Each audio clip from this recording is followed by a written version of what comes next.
오늘 우리에게 주시는 하나님의 말씀은 디모데후서 3장 6절로 12절 말씀입니다. 12절 말씀 다시 보겠습니다. 디모데후서 3장 6절로 12절입니다.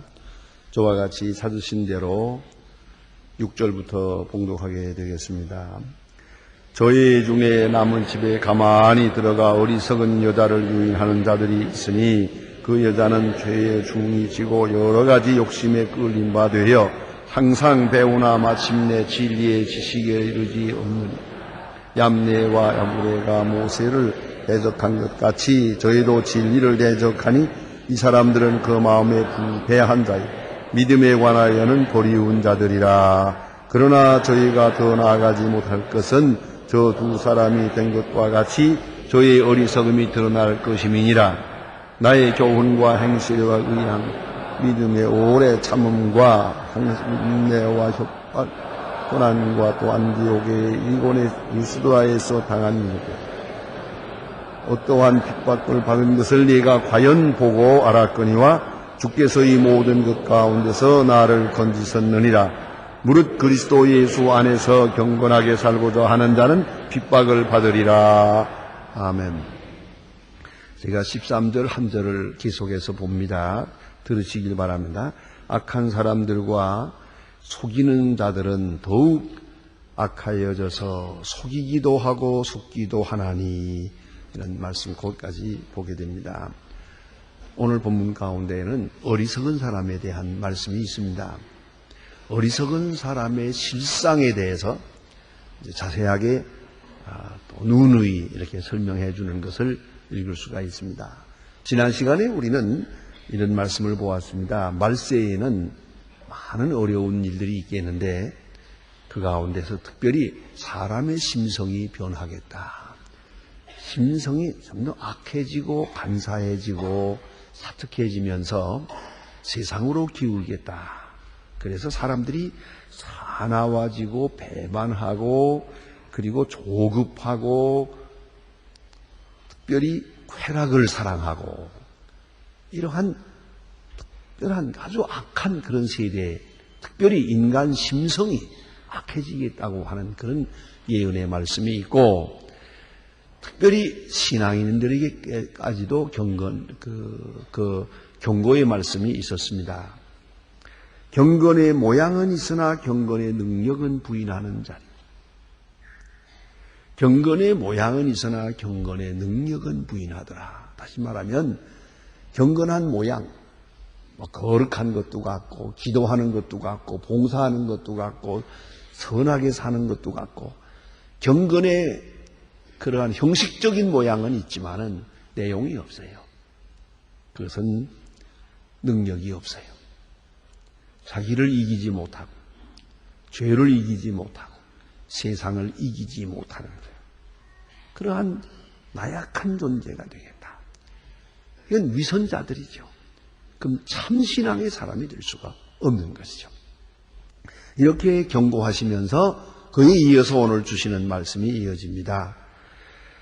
남의 집에 들어가 가만히 어리석은 여자들을 유인하는 자들이 있으니 그 여자는 하고 말합니다. 집집마다 방문하면서 그리스도인들을 유인하게 되겠다. 그럴 때 시험에 빠지는 사람도 있고 또 시험하는 자도, 빠지는 자나 시험하는 자가 다 같이 불의의 사람들이다, 그 말이에요. 그래서 오늘 본문에 이것을 이렇게 말하고 있습니다. 아주 어리석은 사람들이다. 7절에 가서 보니까 항상 배우나 마침내 진리에 이르지 수 없느니라. 아주 무서운 말씀이 중요한 경고입니다. 항상 배우나 마침내 진리의 지식에 이루지 못한다. 이게 무슨 말입니까? 그러니까 어리석음에서 헤어나지 못한다는 것이죠. 우리가 배운다는 것은 지식을 얻고자 하며 또 배우는 것은 지혜를 얻고자 하는 건데 항상 배우지만 소용없다는 것이죠. 참으로 유감된 것입니다. 여러분, 항상 배우고 끝까지 진리를 모르는 사람이 있어요. 그 대표자가 가룟 유다예요. 안 그렇습니까? 예수님의 그 귀한 말씀을 다 들었지요. 3년 동안 예수님의 전도 여행에 동참했지요. 또 심지어는 3년 동안 예수님께서 행하시는 그 모든 능력, 굉장한 능력을 다 체험했어요. 구경했어요. 어쩌면 두 사람씩 나가서 전도하러 나갔을 때 가룟 유다도 갔을 것 같아요. 예수의 이름으로 귀신을 내쫓는 일도 했을 것 같아요. 그러나 그는 끝까지 예수님을 배우지 못했어요. 진리에 이르지 못했어요. 참으로 유감된 사람이죠. 안 그렇습니까? 그래서 저는 생각합니다. 거기다 비할 것은 아니지만 세상에 제일 불쌍한 사람이 누구냐 하면은 교회에 나와서 졸다 가는 사람. 아니 그저 차라리 안 나온 사람은 그렇다 치고 여기 와서 아버지 집에서 편안히 쉬고 가는 사람. 그걸 어떻게 하면 좋겠어요? 참 유감된 거 아니에요? 그리고 이거는 그래서 형식적인 얘기고 예수는 오래 믿었는데 직분도 있고 오래 믿었어요. 그러나 가만히 보면은 중생하지 못했어요. 진리를 배우지 못했어요. 진리가 그 마음속에 들어가질 못해요. 그 많은 날 하나님의 말씀을 들었는데 그 사람은 여전해요. 끝끝내 정말 가룟 유다와 같이 그렇게 진리에 이르지 못하는 유감된 심령이 있습니다. 이게 목회자의 고민입니다. 때때로 이런 일이 있을 때마다 내가 목회를 잘못하나 설교를 잘못하나 기도가 부족한가 많이 뉘우친답니다. 그러나 마지막에 가서 받는 위로가 딱 하나 있습니다. 제가 이것은 목회 선배에게 물어보았습니다. 이렇게 애쓰고 애써도 안 되는 사람 그걸 어떻게 되는 겁니까? 두 가지를 가르쳐 주더라고요. 하나는 요나를 기억하라 그랬지요. 요나는 사실 좋은 마음으로 전도한 게 아니거든요. 설교 잘한 것도 아니고 심성이 고약해요. 니느웨 성이 회개하기를 바랬던 것도 아니에요.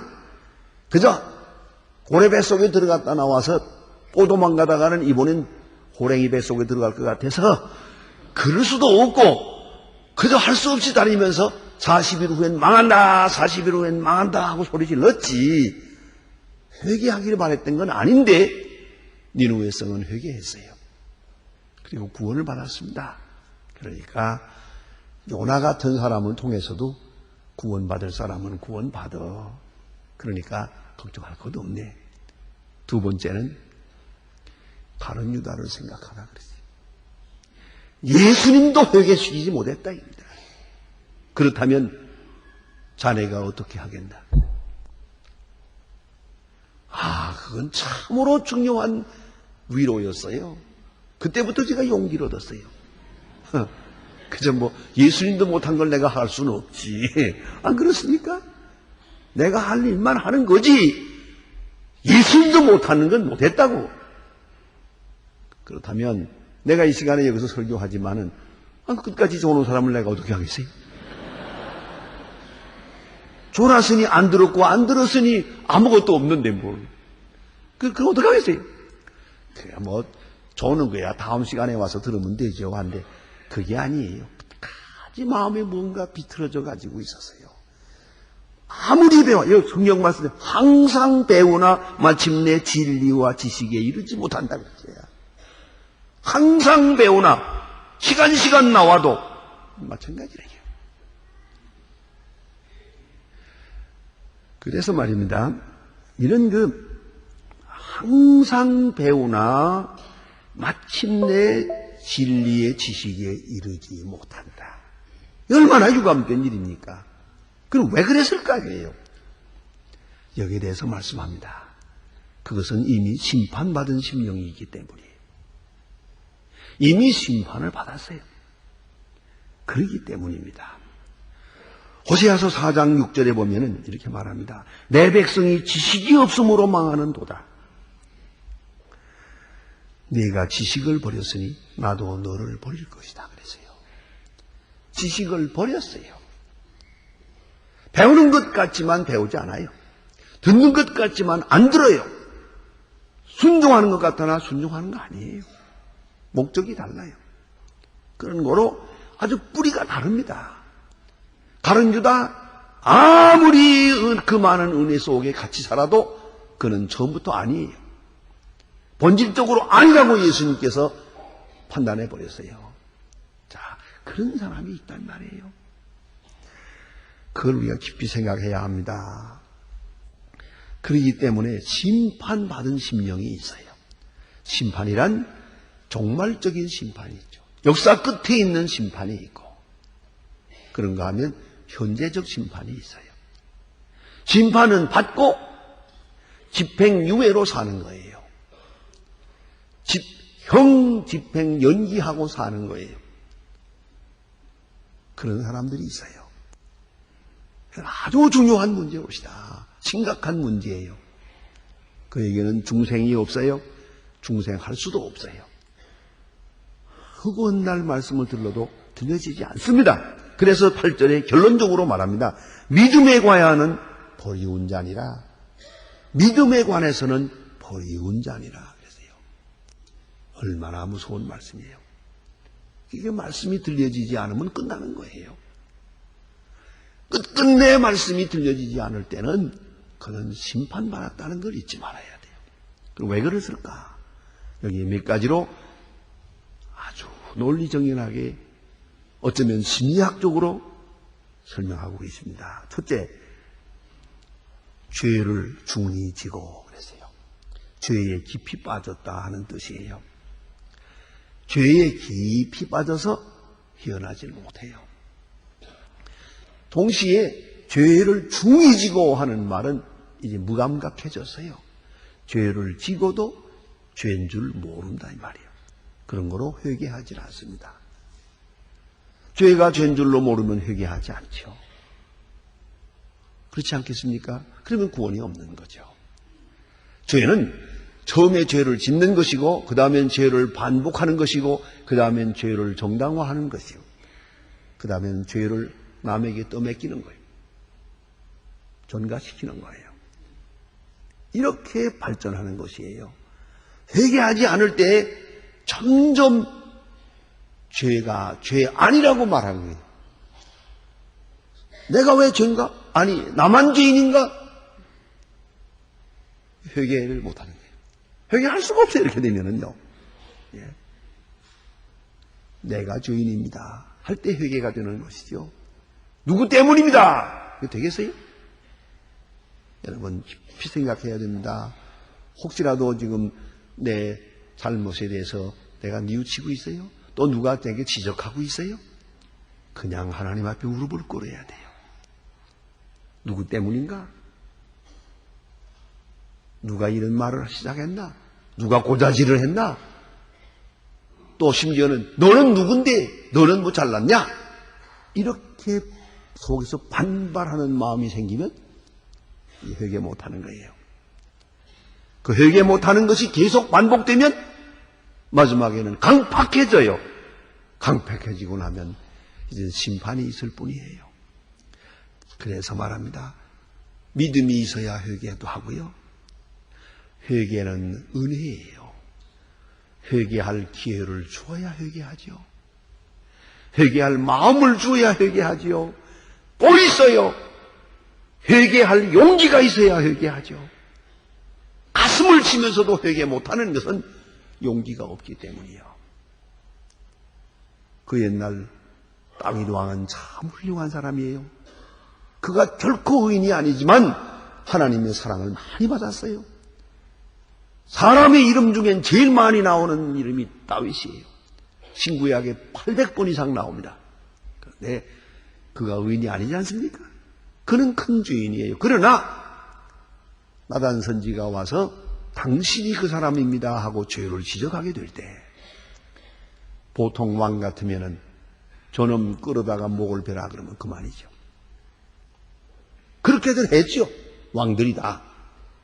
그러나 다윗은 그렇지 않아요. 내가 죄를 지었나이다. 그의 시편 가운데 사무엘옥 중에 보면은 단 한 번도 바세바를 원망하지 않아요. 환경을 탓하지도 않아요. 내가 죄를 지었나이다. 그런 용기가 있는 사람이에요. 회개에 용기가 있는 사람이에요. 반대로 바로 왕 같은 사람 보세요. 그는 마음이 강팍해졌습니다. 죄의 지배를 받아서 회개할 자유를 잃어버렸어요. 이런 사람은 항상 배우나 마침내 지식에 이르지 못한다. 그럴 거 아니겠습니까? 또 한 가지는 여러 가지 욕심에 끌려 그래서요. 이 욕심이 문제입니다. 욕심이 많으면 되는 일이 없어요.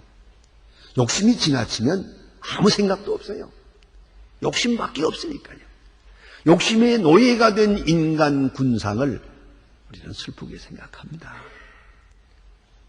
그러면 진리를 들어도 들리지 않습니다. 보아도 보이지 않습니다. 예수님 친히 말씀하신 대로 가시덤불이 있는 밭과 같아요. 가시덤불이 있어서 그 속에 씨앗이 들어가도 씨앗이 자랄 수가 없어요. 욕심에 끌리는 사람들, 이 문제옵시다. 너무 지나친 욕심. 이게 되면 자연히 질투가 생기죠. 남을 원망하게 되죠. 욕심 때문에. 그리고는 무엇이 되겠어요? 그래서 우리가 흔히 일상적으로 쓰는 말 있잖아요. 마음을 비우라. 마음을 비우라. 조금 전에 여기 올라오기 전에 제가 잠깐 뉴스를 보느라고 텔레비를 켰더니 거기에 낚시질 하는 얘기가 나와요. 그걸 좀 잠깐 보다 올라왔는데 바다 낚시질을 나가는데 그 주의사항이 뭐냐 그래요. 거기에 처음 나가는 사람도 있고 익숙한 사람도 있는데 앉혀놓고서 훈시를 하는데 그 훈시 중에 딱 한마디가 마음에 들어오대요. 마음을 비우세요 그러더라고요. 꼭 잡겠다고 생각하지도 말고 큰 거 잡겠다고 생각하지도 말고 그냥 한번 구경 나가는 마음으로 나가세요. 그래요. 낚시질도 마음을 비워야 됩니다. 어느 하나 욕심 부려가지고 되는 일이 하나도 없어요. 공부는 더더욱 그래요. 이 공부해가지고 돈 벌고 출세하겠다고 들면 공부하긴 다 틀렸어요. 이제는. 공부는 역시 마음을 비워야 돼요. 이 성경 공부도 그렇더라고요. 마음을 깨끗이 비워가지고 공부를 하면 되는데 이거 공부해가지고 돈 벌려고 그러고 여기 무슨 복 받는 길이 없나 출세하는 길이 없나 이렇게 그대로 눈을 부비고 보니 무엇이 들려오겠어요? 참 잘못입니다. 욕심이 지나치면 안 되는 거예요. 이 정욕의 노예가 되었을 때 그는 항상 배워도 소용없어요. 그걸 우리가 잊지 말아야 합니다. 자, 그리고 또 이제 좀 더 나아가서는 마음이 부패하여졌다 그랬어요. 마음이 썩어버렸어요, 아주. 그 말은 뭡니까? 이제는 더 이상 가능성을 기대할 수가 없다는 거죠. 마음이 다 썩어버렸어요. 그러면은 이제는 앞에 심판이 있을 뿐이다. 마음이 가지는 기능, 이성이 가지는 비판 기능, 추리 기능 다 없어요. 지식이 가지는 보다 더 깊은 진리를 추구하는 그런 기능도 다 없어졌다는 것이죠. 이렇게 될 때는 아무리 공부를 해도 소용이 없어요. 오늘 여기에는 예를 들어서 말했습니다. 얀네와 얌보레라고 하는 출애굽기 7장 11절, 8장 7절, 9장 11절에 나타난 모세를 대항했던 술객들에 대한 이야기가 여기 잠깐 언급이 됩니다. 이 술객들은 모세를 대항해서 모세가 하는 능력을 자기도 하는 것처럼 했어요. 몇 번 해봤지만 안 돼요. 어느 한계에 가서는 그만 손들고 말았다. 그래서 모세를 대항했다. 모세를 대적했다. 진리를 대적했는데 이거는 마지막에 그대로 멸망될 수밖에 없었다 하는 것이죠. 진리를 대적하는 것, 그 얼마나 어리석은 일입니까? 진리에 따르고 진리에 순응해야지 진리를 대적하고 나아가서는 진리를 이용하려고 하는 것은 참으로 어리석은 것이다 하는 말이죠. 아주 악명 높은 사람으로서 그렇게 오래오래 기억되고 있는 사람이 있습니다. 볼테르라고 하는 불란서의 무신론자인데요. 1694년에서 1778년까지 있었습니다. 대학 교수로 있었는데 철저한 무신론자예요. 그래서 성경을 부인하고 하나님을 부인하는데 그것까지도 있을 수 있는 일인데 이 사람은 돌아다니면서 전도해요. 앞으로 100년이 지나면 하나님 믿는 사람이 하나도 없을 겁니다. 어리석은 짓들 하지 마세요.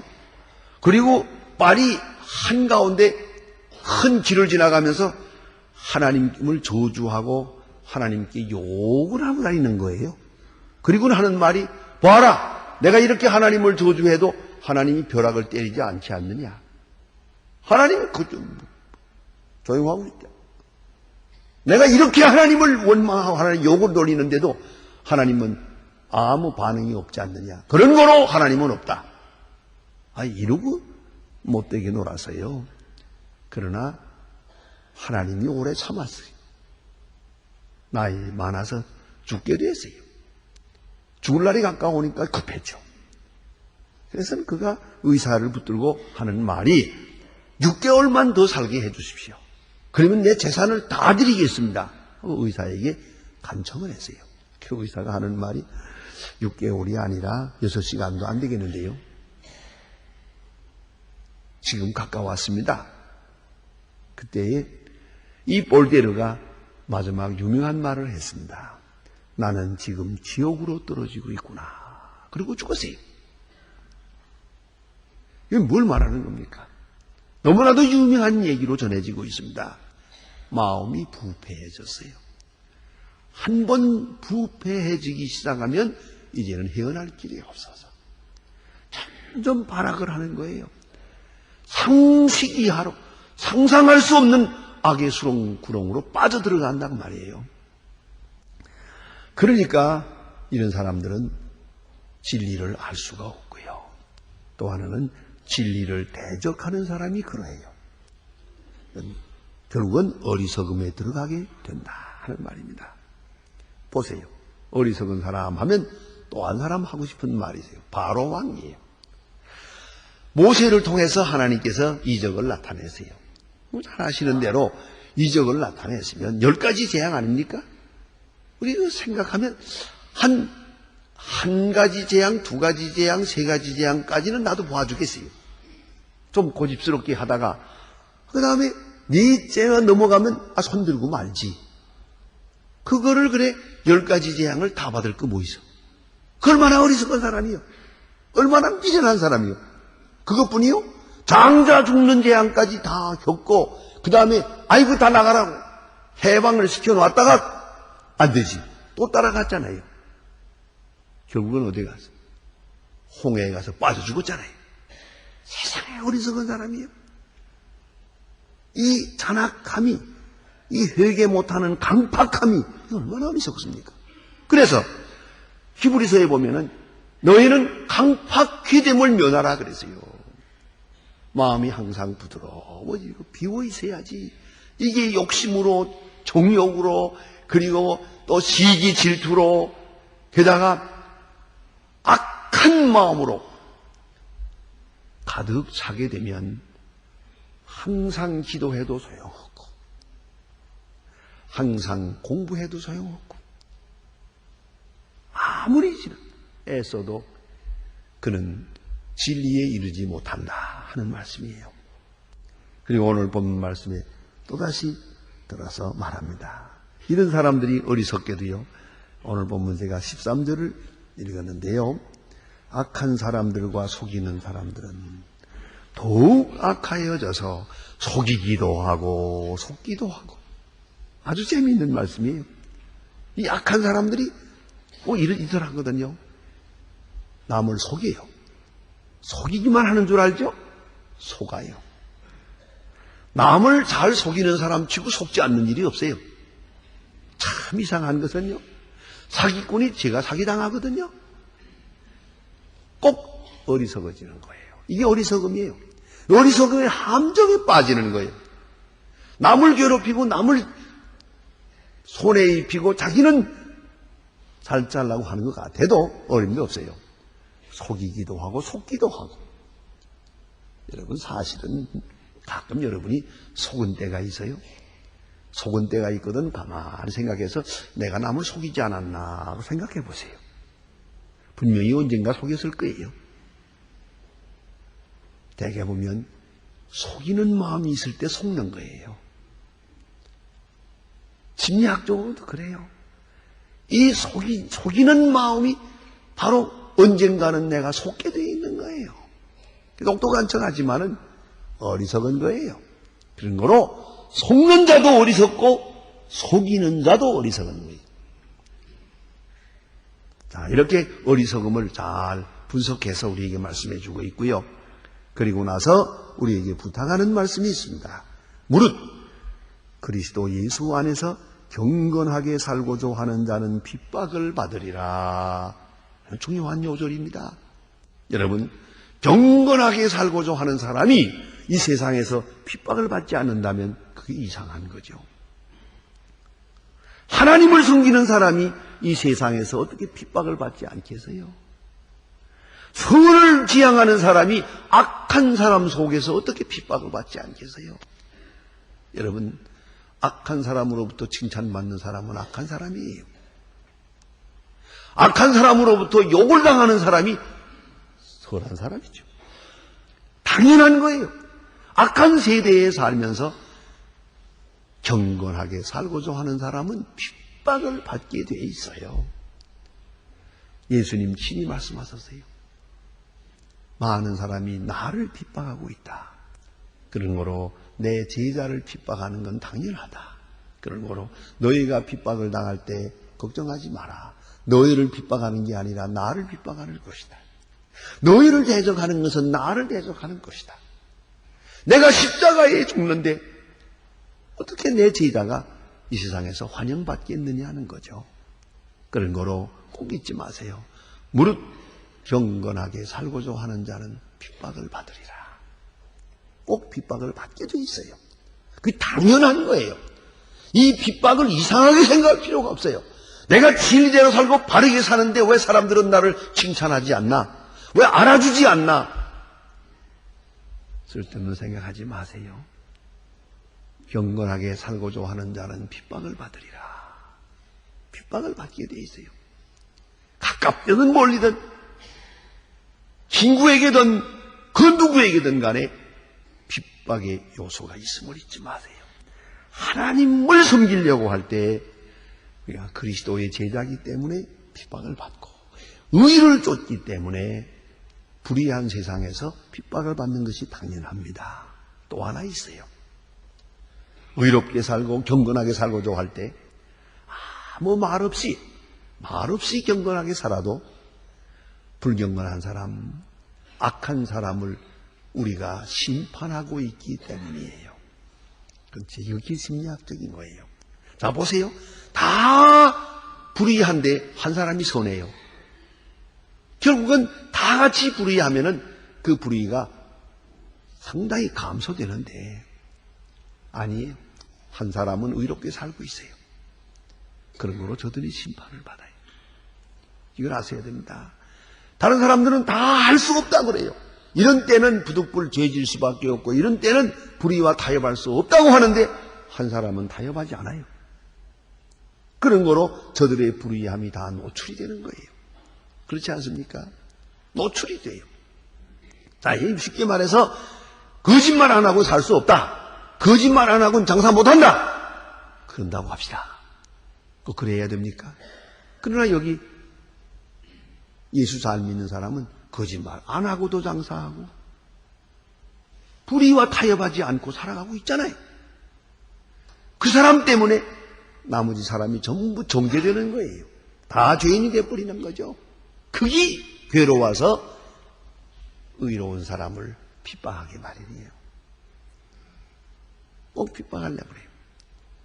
그걸 알아야 돼요. 우리 가끔 학교에서는 그런 수가 있죠. 학교에서 다들 간증구도 하고 뭣도 하고 이렇게 좀 놀라도 가고 이럴 때 경건하게 하나가 유독히 진실하게 바르게 해보세요. 아주 핍박을 많이 당하죠. 왜? 그 하나 때문에 다른 학생들까지 다 정죄되기 때문입니다. 우리 예수 믿는 사람은 말없이 가만히 있어도 경건하게 진실하게 살아가노라면 말없이 세상을 심판하는 것이에요. 이미 심판하고 있어요. 저들은 심판을 당한다는 것을 느끼고 있어요. 그런 거로 돌아서서 무는 거죠. 또 하나는 뺄 수 없는 것은 하나님의 높은 경륜과 지혜를 따라서 핍박을 통해서 진리는 드러나게 되고 믿음의 질은 높아집니다. 이건 사실입니다. 예수 믿는 사람은 좀 미안하지만 적당히 핍박을 받아야 열심히 생깁니다. 여러분이 지금 열심히 쭉 떨어졌어요? 핍박이 없어서 그래요. 좀 핍박을 받아야 돼요. 어떤 사람 그럽시다. 남편은 예수를 안 믿고 부인만 예수를 믿었어요. 그때는 부인이 새벽이다, 철야기도다, 전도다, 봉사다, 어떻게 열심인지 남편이 예수를 믿었어요. 따라서. 그랬더니요, 그 부인이 이제 또 저녁 예배 안 나간대요. 늘어져가지고. 그건 핍박 체질이야. 좀 핍박을 좀 받아야 열심히 생기는데, 이제는 또 칭찬해 주니까, 아주 그만 게을러지고 말다, 이 말. 사실은, 교회는 핍박이 있을 때에 부흥합니다. 핍박이 있을 때에 질적으로 부흥합니다. 그걸 잊지 말아야 돼요. 핍박이 없으면 교회는 조금 잘못하면 타락합니다. 세속화되기 쉽습니다. 그러가 하면 핍박을 통해서 선교의 역사가 이루어집니다. 환난과 핍박을 통해서 순교자의 그 거룩한 희생을 통하여 하나님의 사역은 점점 확장되어 가는 것이에요. 더구나 환난 중에 있는 분들 이 요조를 아주 중요하게 여깁니다. 무릇 경건하게 살고자 하는 자는 핍박을 받으리라. 여러분, 되는 대로 타협하며 죄와 타협하고 불의와 타협하고 바람 부는 대로 그렇게 살면 핍박받을 게 없죠. 자, 오늘 놀러 가자면 가고, 오늘은 골프 치러 가자면 가고, 또 비 오는 날은 교회 나오고, 그러면 말이에요. 그 핍박이 없죠? 그 사랑하는 친구들이 아무리 가자고 해도 안 돼! 나는 안 된다. 주일날은 절대 안 된다. 그 이별나게 그러려면 다른 사람들은 다 안 그러던데, 예수 믿으면서도. 그밖에 당신만은 이상하게 믿나? 그래서. 보세요. 이상하게 믿으려면 핍박받을 수밖에요. 무릇 경건하게 살고자 하는 자는 당연히 핍박을 받으리라. 그걸 잊지 말아야 돼요. 핍박이 없다면 오히려 이상한 것이요. 그건 내가 뭔가 지금 잘못하고 있는 거죠. 기도하십시다.